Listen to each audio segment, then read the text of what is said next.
Hi Sagittarius! Welcome po sa ating channel. At ito ay yung Daily Gabay Tarot reading for June 15, 2024. Please be reminded kung naka-resonate kayo, comment down. Kung hindi kayo naka-resonate, ibigay niyo po sa iba kasi general reading po ito.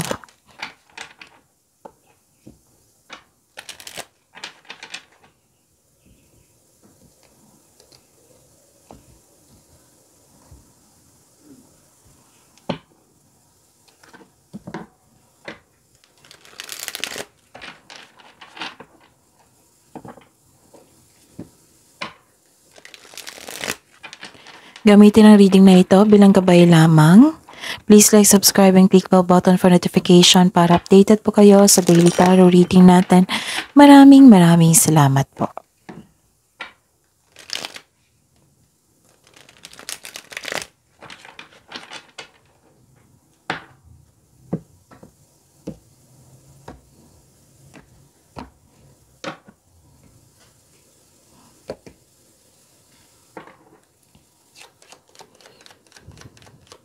Spirits Guide. Mga ganap po ngayon June 15, 2024 para po kay Sagittarius.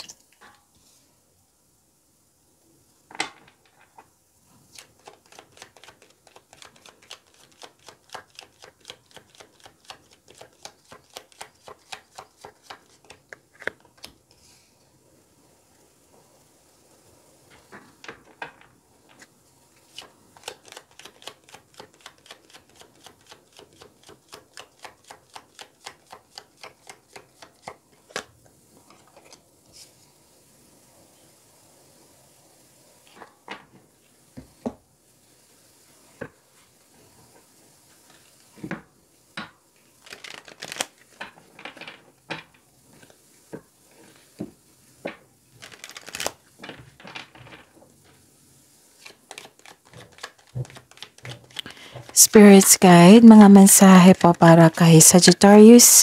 Ngayong June 15, 2024, I need 2 cards po.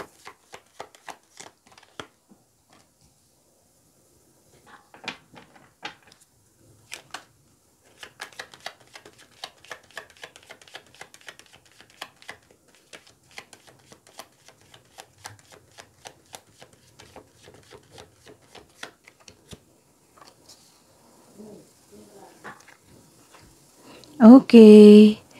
Ngayong June 15, 2024 para po kay Sagittarius, may nakita ko dito na isang babae at lalaki na nagbigay ng suporta sa isa't isa.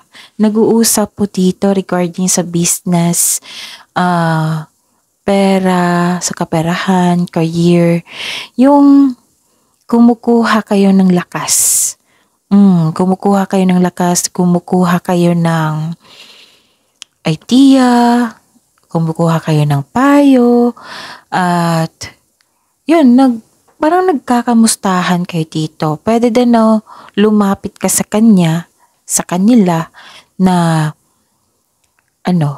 para humingi ng gabay or mensahe or humingi ng komento regarding sa experience nila. Tapos sila yung dahilan na basta po dalawang tao ito na malaking influence sa araw na ito. O isang babae at lalaki. It might be ikaw ito, isa sa yung energy. It might be ikaw ito. Basta po may babae at lalaki na malaking influence sa araw na ito. Nakausap mo siya ngayon. Or isip-isip mo sila ngayon. Okay? At ang mensahe po para sa inyo is clear the past, heal the present, and wow. So shout to the heavens with happiness.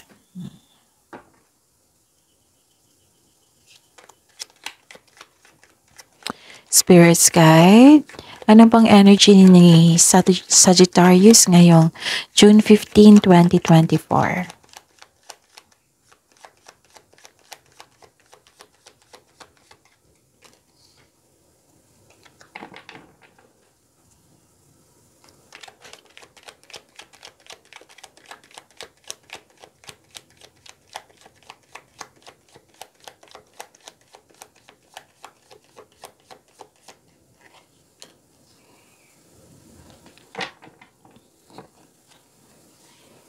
Okay.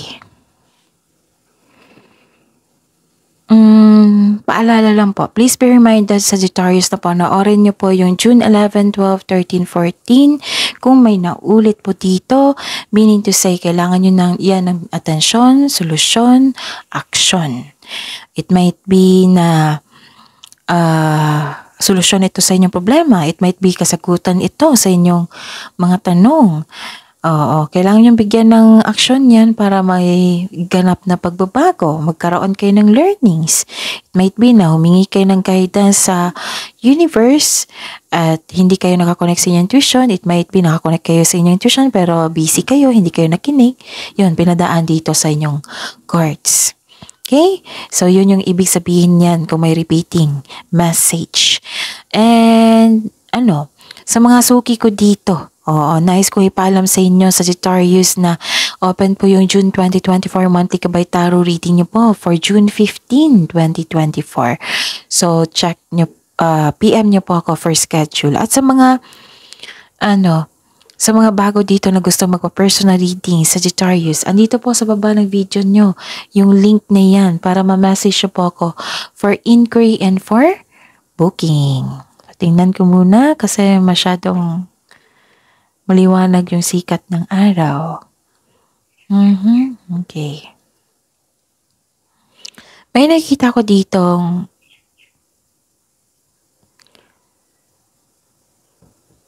na-burnout kayo. Parang sobra na. Tama na.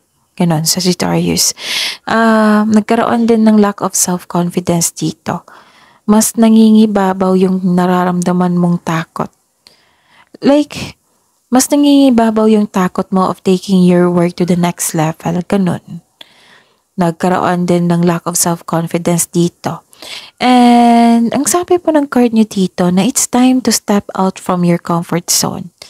Kung ikaw ay seryoso sa inyong growth, so it's time to step out from your comfort zone.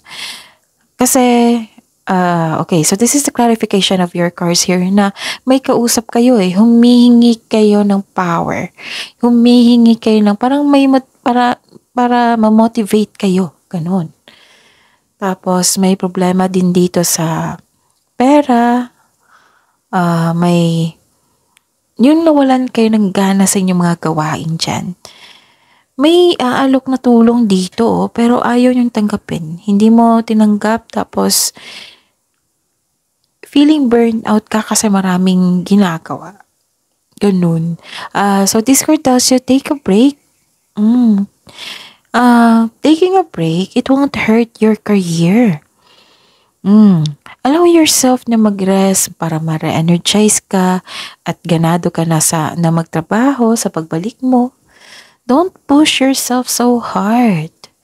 Okay? Sagittarius. Ano pa? Okay. May nakita ko ditong anong tawag ito? May nakita ko ditong finding a solution. Nagkaroon ng kasi may concern kayo sa competition at rivalry. Tapos, you're finding a solution. Yung, di ba, na-burnout ka dito, parang sobra na tong taong to, ganun.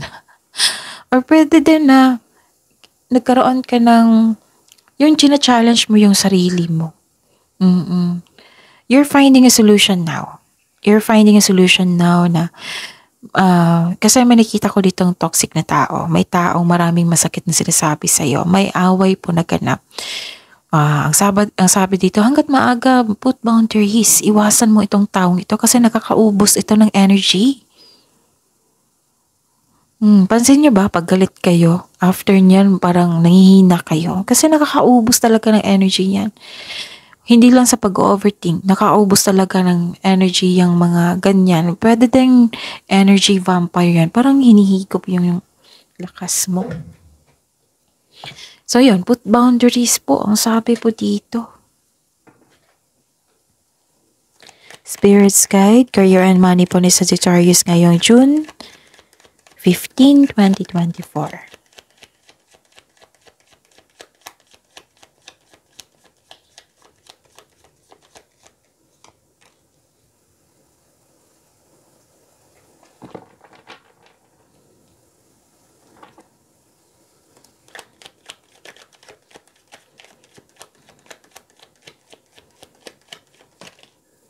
Kunin ko to.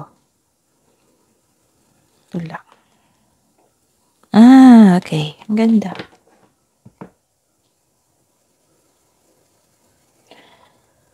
So, tingnan ko muna. Pagtatapos to eh. So, career and money nyo ha, Sagittarius, may completion of cycle dito. Pero, pressured kayo. Ito yung sabi ko kanina sa inyo, 3 card na nagsabi, 4 na card pala.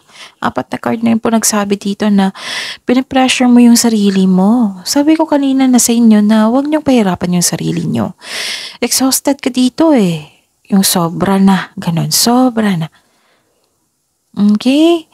So, ang ilang cards na po nagsabi dito na ayaw niyong tapusin yung trabaho niyo. Ayaw niyong tapusin yung basta sumusobra na, ganun. Some of you, pinapressure mo yung sarili mo para magtagumpay. Ito yung sabi ko pa kanina sa inyo. Ilang cards na nagsabi dito. Pwede na naging perfectionist ka kasi kailangan tama talaga, the best talaga yung choices or mga ginagawa mo dyan. Pwede din naging perfectionist yung concern mo, yung masakit na sinasabi sa inyo kasi naging perfectionist siya. Gusto niya maging perfect yung mga ginagawa mo. Ganun. So, ang sabi po dito, nasubukan niyo po daw kunin kung ano yung kaya. Oh, don't push yourself so hard. Huwag niyo pahirapan yung sarili niyo, ha? Kasi ilang beses na lumabas dito. At huwag kayong magpa-apekto sa intriga. Okay? Again, huwag kayong magpa-apekto sa intriga kasi nakakaubos yan ng energy. Instead, mag-focus kayo sa makontrol nyo, like sa trabaho nyo. Huwag kayong mag-focus sa ganyan. Kung hindi naman yan totoo, huwag kayong magpa-apekto. Sagittarius. And mag-ingat po daw kayo sa manloloko. Sabi po ng card dito. So, may manloloko talaga. So, ilang cards na ha, nagsabi dito, mag-ingat kayo sa Sagittarius. Kailangan maging wiser pa kayo sa kanya. Okay? And, kung hindi kayo magpa-apekto, nakikita ko dito yung success. Nagkaroon ng enjoyment. Nagkaroon ng a time of enjoyment and you're feeling safe. And financial security is yours. Ang ganda. So, relax and enjoy mo yung achievement mo. Oh, relax na kayo. Kasi na-burnout kayo eh, di ba? So, at the end of the day, may nakita kong financial security is yours. Naging palagay kayo sa inyong mga ginagawa at sa kaperahan. Relax and enjoy yung achievement mo. And take a break. Okay? Take a break kung ikaw ay nagtatrabaho para pagbalik mo, recharge na ang inyong energy. Work can wait. You still be abundant after a well-deserved vacation po. So, ito yung mensahe oh. Clear the past, heal the present. Ang ganda. So, claim this ha, success.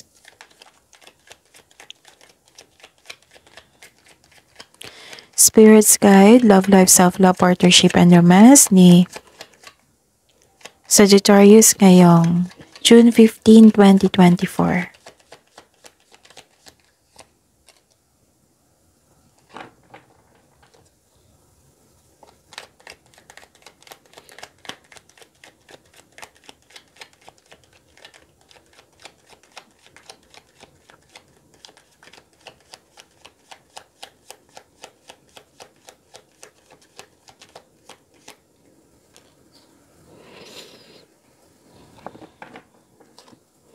Okay, ano ito?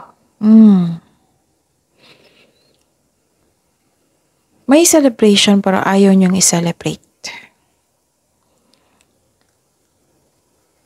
Pwede din nagkaroon ng delay sa mga plano mo. Disappointed kayo sa delay. May pag-uusap dito, disappointed kayo kasi nagkaroon ng delay. May dito may disconnection may disconnection sa tao. Pwede dalawang tao ito ha. May disconnection po. Like for example, hindi kayo nagkibuan, nagtampuhan kayo, or nagkaroon ng loss of connection. Ganon. Hindi na kayo nag-uusap. naging frustrated, disappointed ka. Pero sabi po ng card dito na take nyo to as a learning journey. Be still flexible and patient po. Kaya yan po ang kailangan ngayon. Okay? Ano pa? May nakita ko dito. You're walking away. Nag-move on na kayo. Wow. So, decide kayo. Willing kayo dito Willing kayo mag-move on. Okay. You're walking away from a relationship or from a connection sa isang tao na hindi na kayo nag-usap. Nagkaroon ng loss of connection. Iniisip nyo to You're walking away from a connection that no longer serves you. Posibleng nagkaroon talaga, dalawang card na nagsabi dito, posibleng nagkaroon kayo ng tampuhan or toxicity, toxic traits, toxic relationship. So, pwede ito sa hindi lang ito sa love life, sa partner. Pwede din sa friends, family, kasamahan mo dyan. You're walking away, nagkaroon ng pag-move on. Gumagawa ka ng action para umalis sa toxic workplace, toxic na sa sitwasyon nyo ngayon. Kasi, na-realize nyo na hindi na nagkaroon ng growth. Umalis ka para magkaroon ng growth. Oo. Kasi hindi ka na masaya. Nakita ko dito, hindi ka na masaya. So, nilet go mo. Tumalikod ka.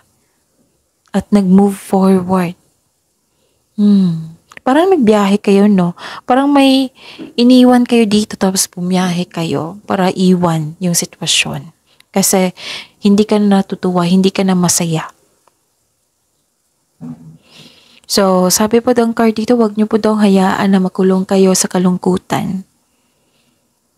So, gumagawa kayo ng action dito para magkaroon ng freedom.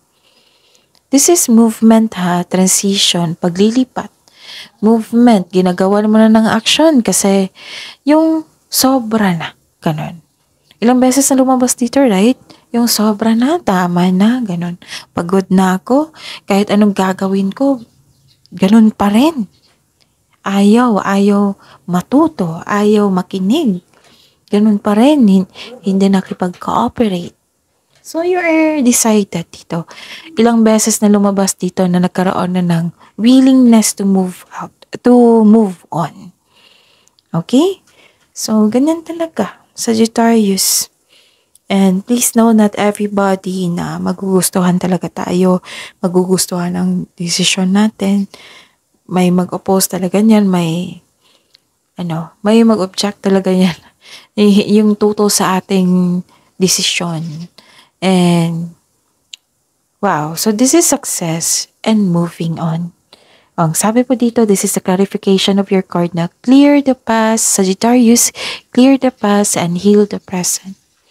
Kasi you are moving on na dito, tanggap mo na, and I'm not telling you na wala pa rin bigat meron bigat pa rin na nararamdaman, pero at least you are taking in action na to heal yourself.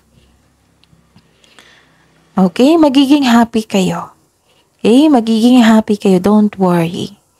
Tapos kung kailangan may kausap ka, kung nahihirapan kayo, kung kailangan may kausap ka, kausapin mo. Basta siguraduhin mong marunong makinig, hindi judger. Yung genuine yung treatment talaga. Yung proven na talaga na hindi lalabas yung sekreto. Yun, pumili kayo ng tao na pwede din na kausapin nyo yung favorite person nyo. Kasi nakita ko dito humingi kayo ng advice And I'm sure yan din yung sinabi na mag-move on. Kung kailangan may iwan mo. Para may matutunan ka rin, may matutunan din siya. Ganon. I am sure kung humingi kayo ng advice sa ibang tao. Kasi humingi kayo dito. Sinabi rin niya, move on ka na. Kung kailangan iwan mo na yung nangyari sa nakaraan. At mag-move on ka na, mag-focus ka na sa mga dapat i-focus, sa makontrol nyo. Okay? So, see you tomorrow, Sagittarius. Please like, subscribe, and click bell button for notification para updated po kayo sa daily tarot reading natin. Maraming salamat po.